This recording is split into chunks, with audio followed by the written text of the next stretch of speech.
umaga na pakiramdam mo mabigat ang tiyan kahit kanin at ulam lang ang kinain mo kahapon. Marami ang nag-aakalang normal lang ito at parte na ng pagtanda. Pero may isang simpleng dahilan kung bakit paulit-ulit itong nangyayari sa maraming Pilipino. At kapag naintindihan mo ito, doon mo mararamdaman ang gaan na matagal mo nang hinahanap. Sa paglipas ng panahon, nagbabago ang galaw ng tiyan at bituka. Mas bumabagal ang pagtunaw ng pagkain, mas tumitigas ang dumi at mas nag-iipon ng hangin sa loob. Kaya kahit kaunti lang ang kinain mo, pakiramdam mo ay busog ka na agad. May mga Pilipino na sanay sa ganitong pakiramdam kaya iniisip nila na wala na talagang magagawa. Ang totoo, may magagawa at hindi ito komplikado. Maraming seniors ang umaasa agad sa tsaa, tableta o laxative kapag nahihirapan dumumi. Minsan gumagana pero madalas panandalian lang. Pagkalipas ng ilang araw, bumabalik ulit ang bigat ng tiyan. Ang dahilan nito ay hindi naayos ang ugat ng problema. Ang bituka ay parang daan na kailangan ng regular na linis. Kapag puro pino at mamantikang pagkain ang dumadaan, may mga naiiwang bara sa loob. Dito pumapasok ang kahalagahan ng fiber o hibla. Ang fiber ay hindi natutunaw ng tiyan, pero siya ang tumutulong magwali sa loob ng bituka. Kapag kulang ito sa kinakain mo araw-araw, naiipon ang dumi, nagiging mabigat ang tiyan at bumabagal ang pagdumi. Maraming Pilipino ang lumaki sa kanin ulam at kaunting gulay lang. Sa bata kinakaya pa ng katawan. Sa edad na lampas 60, mas ramdam na ang epekto. Isang halimbawa nito ay ang isang lolo na sanay kumain ng puting kanin at pritong isda araw-araw. Hindi siya mahilig sa gulay dahil akala niya ay hindi na kailangan. Sa una, paminsan-minsan lang ang hirap dumumi. Kalaunan halos araw-araw na. Naging iritable siya, madaling mapagod at hirap matulog. Nang unti-unti niyang idagdag ang pagkaing may hibla, nagbago ang pakiramdam niya sa loob ng ilang linggo. Hindi kailangan biglay ng pagkain ng fiber. Isa ito sa karaniwang pagkakamali. Kapag bigla kang kumain ng maraming hibla nang walang sapat na tubig, maaaring makaramdam ka ng kabag. Kaya mahalaga ang dahan-dahan na pagdagdag at sabayan ng pag-inom ng tubig. Kahit simpleng tubig lang sa umaga ay malaking tulong na. Isa pang mahalagang punto ay ang pinanggagalingan ng fiber. Hindi kailangang mahal o imported. Sa palengke mismo, maraming pagkaing mayaman sa hibla na sanay na kainin ng mga Pilipino noon. Unti-unti lang tong nakalimutan habang dumadami ang instant at processed na pagkain. Kapag binalikan mo ang simpleng pagkain, mas nagiging kalmado ang tiyan. Maraming seniors ang nagsasabi na kapag gumagaan ang tiyan nila, mas gumagaan din ang pakiramdam ng buong katawan. Mas maayos ang tulog, mas malinaw ang isip, at mas may gana sa galaw. Dahil ang bituka ay konektado sa utak at sa buong sistema ng katawan. Kapag barado ang loob, ramdam ito sa labas. Sa unang bahagi ng video na ito, mahalagang maunawaan mo na hindi ka nag-iisa sa ganitong karanasan. Hindi ito kahinaan at hindi rin ito kapalaran. Isa lang itong senyales na may kulang sa kinakain mo. Sa mga susunod na bahagi, pag-uusapan natin ang mga pagkaing madaling hanapin sa palengke na tumutulong linisin ang bituka ng natural at ligtas. Habang naririnig mo ito, isipin mo kung gaano kadalas kang nakakaramdam ng bigat ng tiyan. Isipin mo rin kung gaano kasimple ang solusyon kumpara sa iniisip mo. Hindi kailangan ng matinding pagbabago agad. Maliit na hakbang lang araw-araw ay may malaking epekto sa paglipas ng panahon. Sa susunod na bahagi, sisimulan na nating isa-isahin ang mga pagkaing mayaman sa fiber na kayang tulungan ang tiyan mo na gumalaw ng mas maayos. Mga pagkaing kilala na ng mga Pilipino at abot kaya sa palengke. Dito mo makikita na minsan ang sagot ay matagal nang nasa harap mo. Kung nakaabot ka dito, guminhawa ang tiyan. Sa huling bahagi, napag-usapan natin kung bakit bumibigat ang tiyan at kung bakit hindi edad ang tunay na dahilan. Ngayon, sisimulan na natin ang mas praktikal na bahagi. Ito ang mga pagkaing matagal nang kilala sa palengke pero madalas hindi napapansin. Mga pagkain na tahimik na tumutulong sa bituka, na gumalaw ng maayos, araw-araw, nang hindi masakit at hindi biglaan. Unahin natin ang isa sa pinakamadaling hanapin at pinakamura sa palengke. Ito ay ang kamote.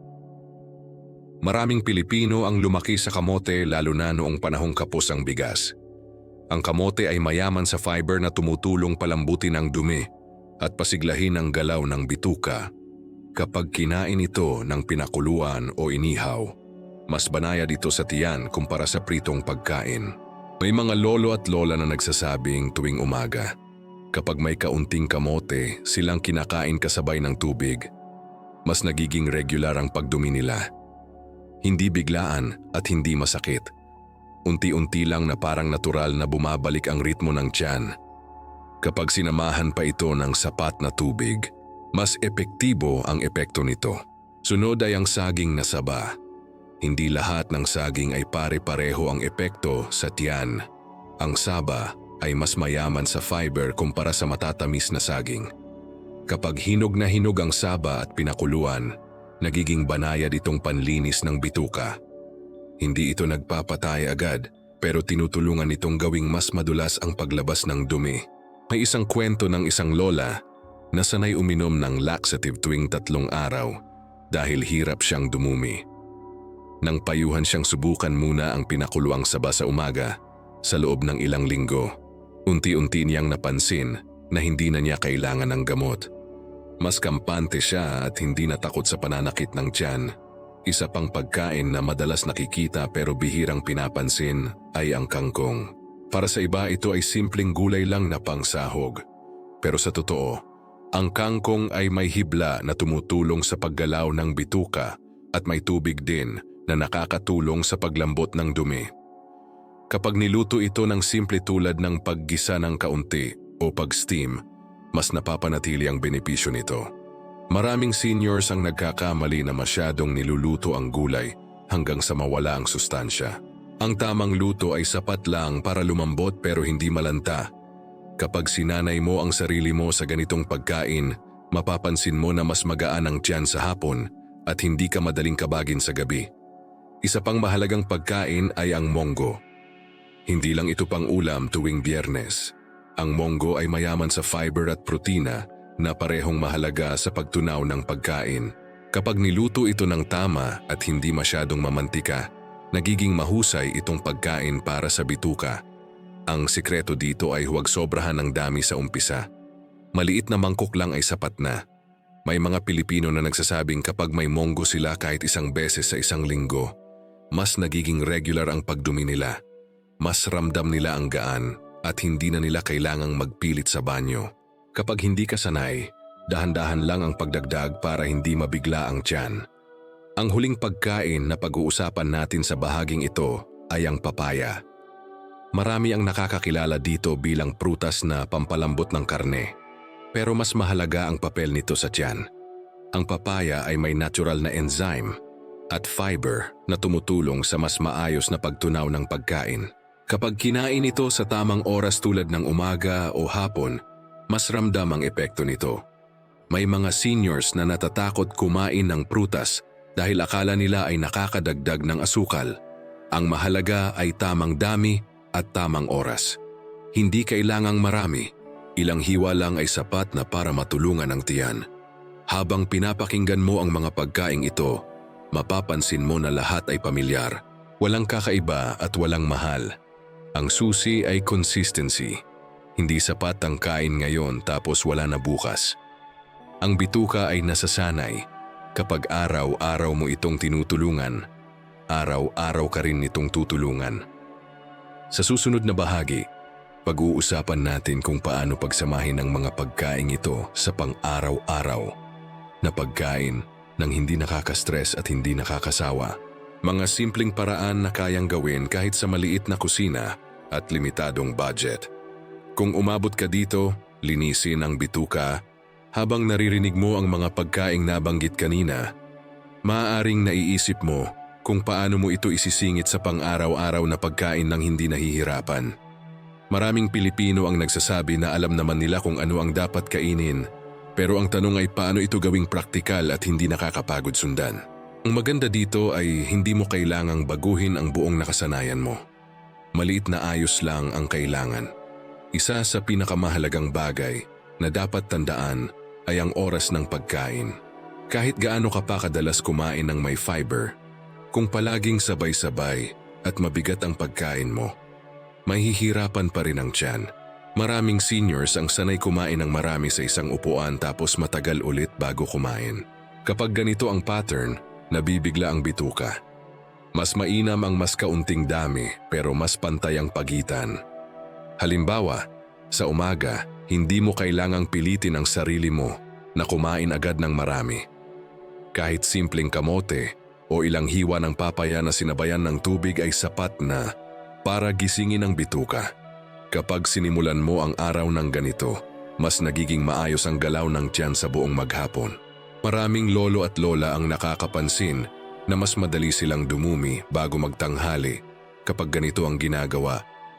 Sa tanghalian, hindi mo kailangang iwasan ang kanin. Ang mahalaga ay may kasama itong gulay na may hibla. Kahit kangkong o monggo ay sapat na. Hindi kailangang marami. Ang layunin ay bigyan ng bituka ng tuloy-tuloy na tulong. Kapag puro karne at kanin lang ang pumapasok, mabagal ang kilos sa loob. Kapag may gulay, mas dumudulas ang daloy. Isa pang madalas makalimutan ay ang pag-inom ng tubig. Maraming seniors ang umiiwas sa tubig dahil ayaw nilang pabalik-balik sa banyo. Pero kapag kulang ang tubig, tumitigas ang dumi at mas lalong nahihirapan lumabas. Ang fiber ay parang espongha. Kapag may sapat na tubig, lumalambot ito at mas madaling ilabas. Kapag kulang, lalo itong bumibigat. Hindi kailangang uminom ng maraming tubig agad. Kahit paunti-unti sa buong araw ay sapat na. Isang baso sa umaga, isa sa hapon, at isa sa gabi ay malaking tulong na. Kapag sinanay mo ang sarili mo, mas magiging natural ang pakiramdam at hindi ka na mabibigla sa pagdumi. May mga Pilipino ring nagsasabing kapag masyado silang nagmamadali kumain, mas bumibigat ang tiyan. Ang pagkain ay hindi lang tungkol sa laman. Kasama rin dito ang pagnguya at pag-relax. Kapag dahan-dahan kang kumain at maayos ang nguya, mas madaling tunawin ng tiyan ang pagkain. Mas kaunti ang hangin na pumapasok at mas kaunti ang kabag. Isa pang bagay na mahalaga ay ang paggalaw ng katawan. Hindi ito kailangang matinding ehersisyo. Kahit simpleng paglakad sa umaga o pagwalis sa bakuran ay sapat na para pasiglahin ang bituka. Ang tiyan ay gumagalaw kasabay ng katawan. Kapag buong araw kang nakaupo o nakahiga, bumabagal din ang loob. May mga lolo at lola na napapansin na kapag naglalakad sila kahit 10 minuto matapos kumain, mas magaan ang pakiramdam nila. Hindi agad sila binabagabag ng kabag at mas maayos ang pagdumi kinabukasan. Ang maliit na galaw ay may malaking epekto kapag araw-araw ginagawa. Habang unti-unti mong inaayos ang pagkain, oras, tubig at galaw, mapapansin mo na hindi lang tiyan ang nagbabago. Mas nagiging malinaw ang isip at mas magaan ang pakiramdam ng buong katawan. Ito ay dahil ang bituka ay may koneksyon sa utak. Kapag maayos ang loob, mas kalmado ang pakiramdam. Hindi kailangang maging perpekto. May mga araw na hindi mo masusunod lahat. Ang mahalaga ay bumabalik ka sa tamang gawi kinabukasan. Ang katawan ay marunong umayon kapag binibigyan ng pagkakataon. Ang fiber-rich na pagkain ay hindi parusa kundi tulong sa pang-araw-araw na buhay. Sa susunod na bahagi, pag-uusapan natin ang mga senyales na nagsasabing gumaganda na ang kalagayan ng bituka mo at kung paano mo malalaman kung tama ang ginagawa mo. Mahalaga ito para hindi ka manghula at para mas lalo kang maging kumpiyansa sa sarili mong katawan. Kung nakaabot ka hanggang dito, ayusin ang dumi. Habang ginagawa mo ang mga simpleng pagbabago sa pagkain at araw-araw na gawain, mahalagang malaman kung paano mo makikita na gumaganda na ang kalagayan ng bituka mo. Maraming Pilipino ang agad naghihintay ng malaking pagbabago at kapag hindi nila ito naramdaman agad, iniisip nila na hindi gumagana ang ginagawa nila. Ang totoo, ang bituka ay dahan-dahan gumagaling at may mga tahimik na senyales na dapat mong mapansin. Isa sa unang palatandaan ay ang paggaan ng pakiramdam paggising sa umaga. Kapag dati ay pakiramdam mo ay mabigat agad ang tiyan pagbangon, mapapansin mo na ngayon ay mas presko ang pakiramdam. Hindi ka agad hinahabol ng kabag at hindi ka agad nakakaramdam ng sikip. Ito ay senyales na mas maayos na ang galaw ng loob habang ikaw ay natutulog. Isa pang senyales ay ang pagdumi na nagiging mas regular. Hindi kailangang araw-araw pareho ang oras. Ang mahalaga ay hindi na masakit at hindi na pilit. Kapag napapansin mo na mas madulas na ang paglabas at hindi ka na natatagalan sa banyo, ibig sabihin ay tumutugon na ang bituka sa fiber at tubig na binibigay mo dito.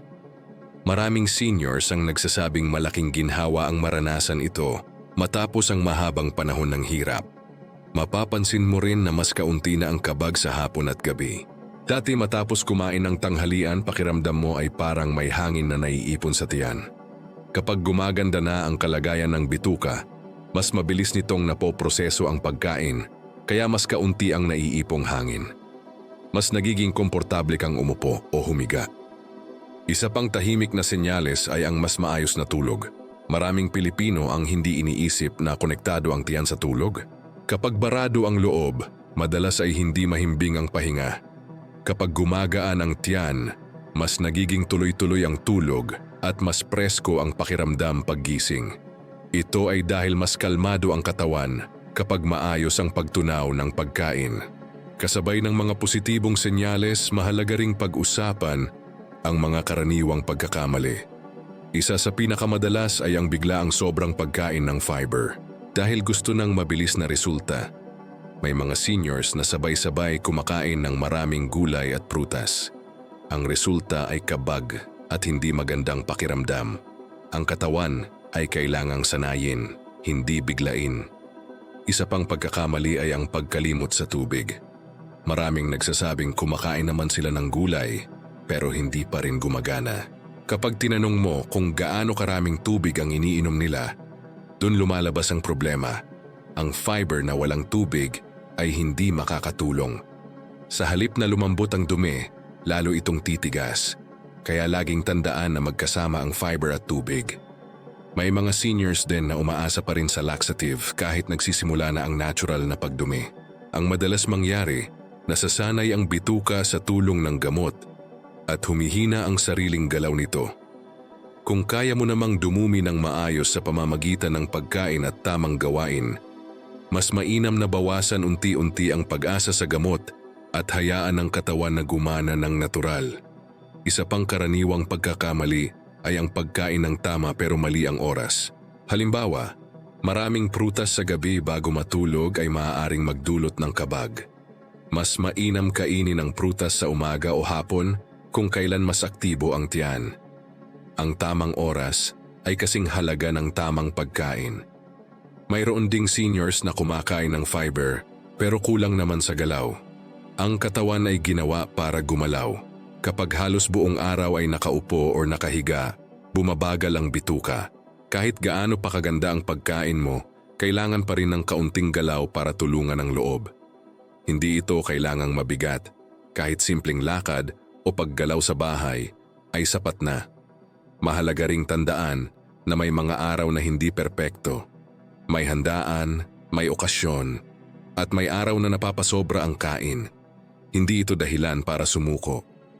Ang mahalaga ay bumabalik ka sa tamang gawi kinabukasan. Ang bituka ay mabilis mag-adjust kapag tuloy-tuloy ang tamang alaga. Habang nakikita mo ang mga senyalis na ito at natututo kang iwasan ang mga pagkakamali, mas nagiging kumpiyansa ka sa sarili mong katawan. Hindi mo na kailangan manghula kung gumagana ba ang ginagawa mo. Ramdam mo na ang pagbabago at ito ang nagbibigay ng lakas ng loob para ipagpatuloy. Sa susunod na bahagi, pag-uusapan natin kung paano panatilihin ang maayos na kalagayan ng bituka sa pangmatagalan. Mga simpleng ugali na kayang gawin kahit abala o limitado ang budget. Ito ang magtatapos sa seryeng ito at magbibigay ng malinaw na direksyon para sa araw-araw na ginhawa. Kung nakaabot ka dito, gumagaan ang tiyan. Sa puntong ito, mas malinaw na sa iyo na ang pagginhawa ng tiyan ay hindi isang beses lang na solusyon, kundi isang paraan ng pamumuhay. Maraming Pilipino ang naghahanap ng mabilisang lunas. Pero ang tunay na kaginhawaan ay nanggagaling sa araw-araw na pag-aalaga sa bituka. Ang maganda dito ay kapag nasanay na ang katawan, hindi na ito mahirap panatilihin. Isa sa pinakamahalagang ugali na dapat mong yakapin ay ang pagiging consistent. Hindi kailangang perpekto araw-araw, pero mahalaga ang tuloy-tuloy na tamang gawain. Kapag ang bituka ay sanay na makatanggap ng hibla, tubig at kaunting galaw, kusa itong gagana ng mas maayos. Parang katawan na nasanay sa oras ng pagkain, natututo rin ang loob sa ritmo na ibinibigay mo. Maraming seniors ang natatakot na baka bumalik ang dating problema kapag may araw na napasobra ang kain o nakalimutan ang gulay. Ang totoo, kapag matibay na ang pundasyon, hindi agad bumabagsak ang sistema. Ang mahalaga ay bumalik ka agad sa tamang gawi kinabukasan. Ang katawan ay marunong magpatawad kapag binibigyan mo ito ng pagkakataon. Isa pang mahalagang ugali ay ang pakikinig sa sarili mong katawan. Hindi lahat ng pagkain ay pare-pareho ang epekto sa bawat tao. May ilan na mas hiyang sa kamote, may ilan na mas gumagaan sa papaya, at may ilan na mas komportable sa monggo. Kapag napapansin mo kung alin ang mas nagpapagaan sa tiyan mo, mas madali mong maayos ang sariling pagkain. Huwag ikumpara ang sarili mo sa iba. May mga kakilala ka na araw-araw dumudumi kahit anong kainin nila. Mayroon ding kailangang mas mag-ingat. Ang mahalaga ay kung ano ang gumagana para sa iyo. Ang pagginhawa ng tiyan ay personal na karanasan at hindi paligsahan. Mahalaga rin ang pagbagal sa pagkain. Sa kultura ng Pilipino, madalas ay mabilis kumain lalo na kapag may kausap o nanonood ng telebisyon. Kapag mabagal ang nguya at kalmado ang isip habang kumakain, mas madaling tunawin ng tiyan ang pagkain. Mas kaunti ang hangin na pumapasok at mas kaunti ang kabag. Isa pang pangmatagalang ugali ay ang paggalaw araw-araw. Hindi ito kailangang tawaging ehersisyo. Kahit pagdidilig ng halaman, paglalakad sa labas o pag-ayos ng bahay ay sapat na. Ang mahalaga ay hindi nananatiling nakaupo buong araw. Kapag gumagalaw ang katawan, gumagalaw din ang bituka. May malaking papel din ang stress sa kalagayan ng tiyan. Maraming seniors ang may iniisip araw-araw tulad ng pamilya, pera o kalusugan.